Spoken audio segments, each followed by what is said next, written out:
Pendant toute cette période du carême 2020 qui nous est donné de vivre, le thème qui va nous accompagner, c'est celui que vous voyez en avant, là. Lui faisons-nous confiance? Moi, je pense que la période du carême qui nous prépare à la fête de Pâques, c'est une bonne période pour regarder notre vie avec lucidité. Et si nous sommes dans l'Église ce matin, c'est déjà parce qu'on croit en Dieu. D'après moi, si on est ici, pas mal tout le monde croit en Dieu, là. Nous croyons en Dieu, mais en même temps, c'est bon de se dire qu'assez souvent, c'est comme il y a certains sujets de ma vie, certains aspects de ma vie, auxquels je ne parle jamais à Dieu. C'est comme si Dieu s'occupait juste de certains sujets de ma vie. On va se faire dire pendant cette période de carême qu'il n'y a aucun sujet qui soit trop petit pour que j'en parle à Dieu.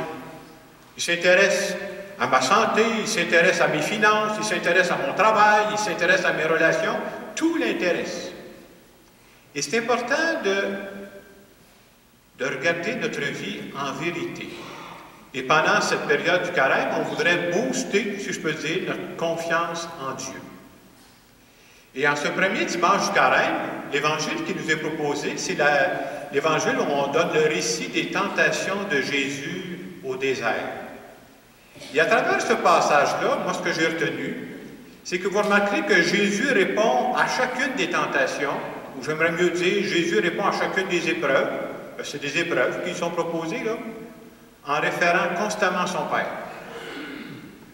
Pendant toute sa vie, Jésus a constamment fait confiance à son Père, même dans les moments les plus sombres. Si vous voulez savoir qu'est-ce que quelqu'un pense, là, regardez quand arrivent les moments difficiles. Là.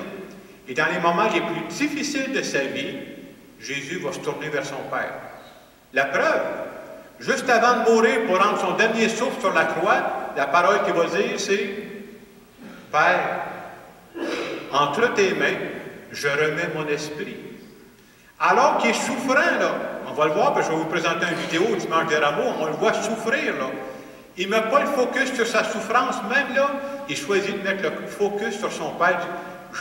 J'ai mal, là, mais je te fais confiance. Et l'exemple qu'il veut nous donner, c'est que nous autres aussi, on va passer par des périodes plus sombres, plus difficiles. Où est-ce que je vais mettre le focus? Ah, je suis une victime, je suis malchanceux. Est-ce que je mets le focus là-dessus ou le focus sur le Dieu qui m'accompagne?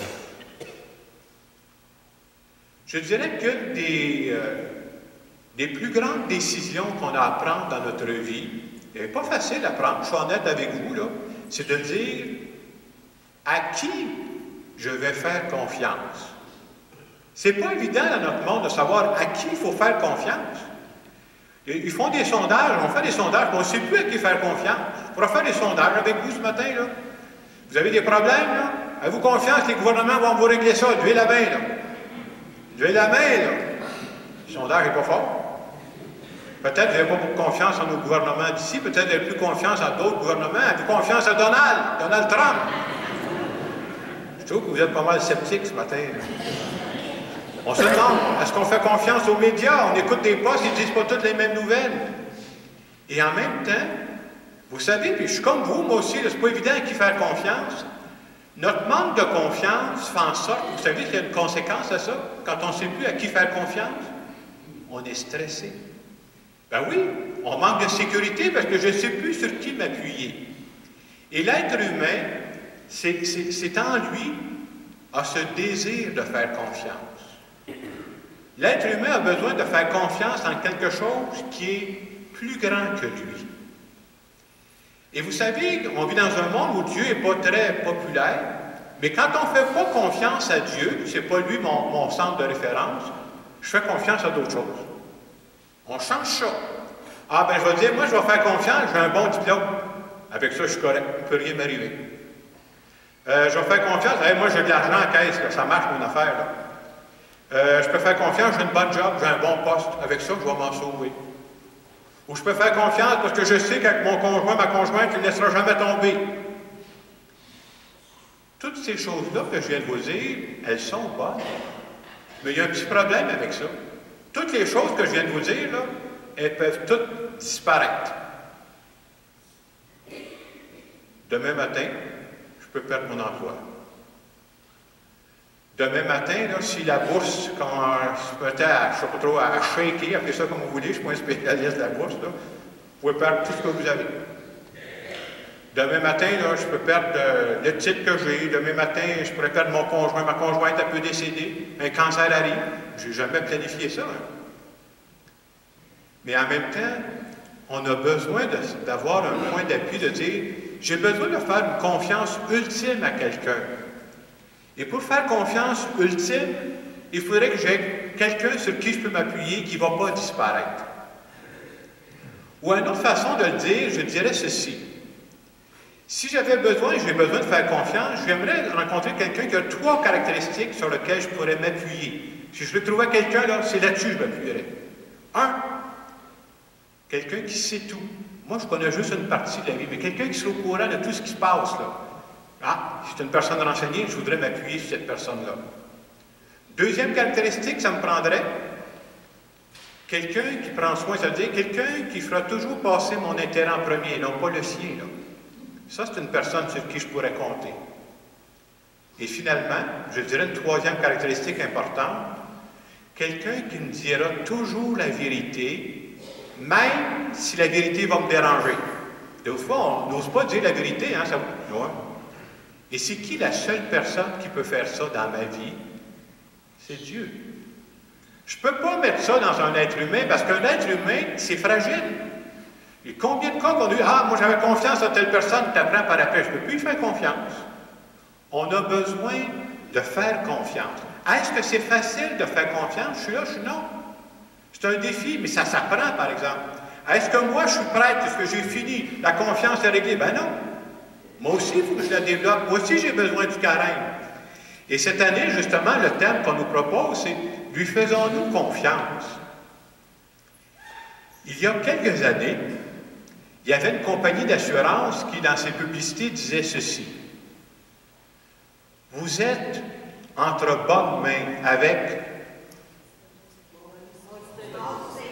J'ai entendu une mauvaise compagnie, là. Allstate. Ah, il disait ça. Et je dirais que pendant le carême, ce qu'on veut nous dire, c'est « Vous êtes entre bonnes mains, dans les mains de Dieu. » Et c'est ça qu'on a développé. Et sur le poster qu'on a choisi, quelqu'un m'a demandé, c'est vraiment pour nos 3 paroisses qu'on a choisi ça, là. Vous voyez un enfant qui se lance dans les bras de son père. Je ne sais pas si vous avez déjà assisté à ça, quelque chose comme ça, un enfant là, qui se lance. Moi, j'ai vu ça quelques fois. Il faut dans une piscine, ben, on joue dehors à un moment donné.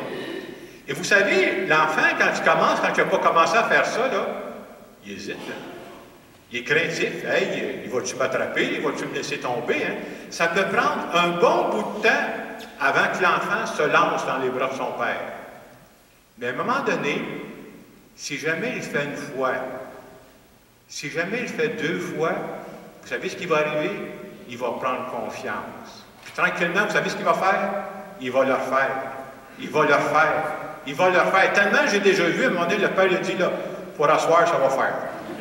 Puis à un moment donné, on voit que tu as pogné à twist, là, on va laisser faire. Là.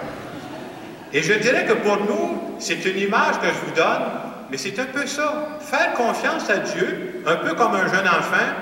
Ah, au début, j'hésite. Au début, je suis craintif. Puis ça se peut que pendant un bon bout de temps, je ne le ferai pas. Puis à un moment donné, si je finis par essayer, moi, je vous conseille, commencez par des petits sujets, par des petites choses. J'ai telle chose dans ma vie, là, je vais faire mon possible, mais je te fais confiance que tu m'accompagnes. Quand on le fait une fois, quand on le fait 2 fois, c'est comme si la confiance commence à se bâtir. Et plus je vais faire ça, plus je vais être prêt à faire confiance à Dieu dans des sujets de plus en plus importants. Pourquoi? Parce que j'ai fait l'expérience qui s'occupe de moi. J'ai fait l'expérience qui ne me laisse pas tomber. J'ai fait l'expérience que je goûte une paix de savoir que Dieu veille sur moi, puis qu'il sera toujours là pour m'attraper.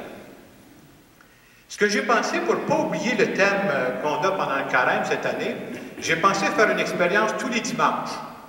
Alors, j'ai pensé qu'à chaque dimanche, je mettrais quelques personnes dans le jubé, puis je vais vous faire sauter, puis je vais vous attraper en bas. Je n'ai pas eu le temps de consulter, mais je pensais commencer par la première rangée ici. Non, sérieusement, là, ce que je veux vous dire, faites pas confiance à Jacques, là. Mais je vous invite à faire confiance à Dieu, par exemple. Et ça, c'est important. Ça veut dire quoi? Ça veut dire que peu importe ce qui me tracasse présentement, peut-être que j'ai une décision à prendre présentement, puis je n'arrive pas à la prendre. Est-ce que je suis capable de dire, un peu comme Jésus a dit sur la croix, Père, entre tes mains, je remets mon esprit, je te fais confiance. J'ai peut-être un problème de santé, ou des fois, il y a une madame qui s'est avancée et dit, mon conjoint est gravement malade. Père, entre tes mains, je remets mon esprit, je veux te faire confiance. Je suis pris devant un problème et je n'ai pas de solution, ou j'ai un problème de santé, ou j'ai un problème de relation avec les autres. Est-ce que je suis capable de dire, Père, entre tes mains, je remets mon esprit. Je ne sais pas comment tout ça va se résoudre, j'ai choisi de te faire confiance. Parce que si je ne fais pas confiance à personne, bien, je vais être stressé à mort. Et ça rend malade. Alors, cette confiance, on choisit, nous autres, de la mettre en Dieu. Est-ce que c'est facile? Allons-y petit à petit. Et pendant toutes les séries, pendant tous les dimanches du carême, je vais vous donner différents aspects pour vous aider à augmenter la confiance. La semaine prochaine, on va parler de la prière. Quel genre de prière? Quel genre de prière peut m'aider à avoir plus confiance? On va se parler de ça la semaine prochaine. Alors, ce matin, je vous invite à présenter à Dieu un aspect. Je ne sais pas qu'est-ce qui vous tracasse présentement. Avez-vous une décision à prendre? Avez-vous un problème de santé? Avez-vous un problème de relation avec quelqu'un? Y a-t-il un membre de votre famille qui vous inquiète? Peu importe le sujet, faites pas ça dans la théorie. Parlez des vraies affaires à Dieu. Et dites-y, Seigneur, je vais tout faire, moi, pour faire avancer ce projet-là, mais je te remets ça entre les mains. J'ai confiance que toi, tu as un plan pour ma vie et que tu vas m'aider. Je vous laisse quelques instants pour présenter, pas une théorie, quelque chose que vous vivez à Dieu, et dites-y, hey, je trouve ça difficile, là, mais je choisis ce matin de te faire confiance.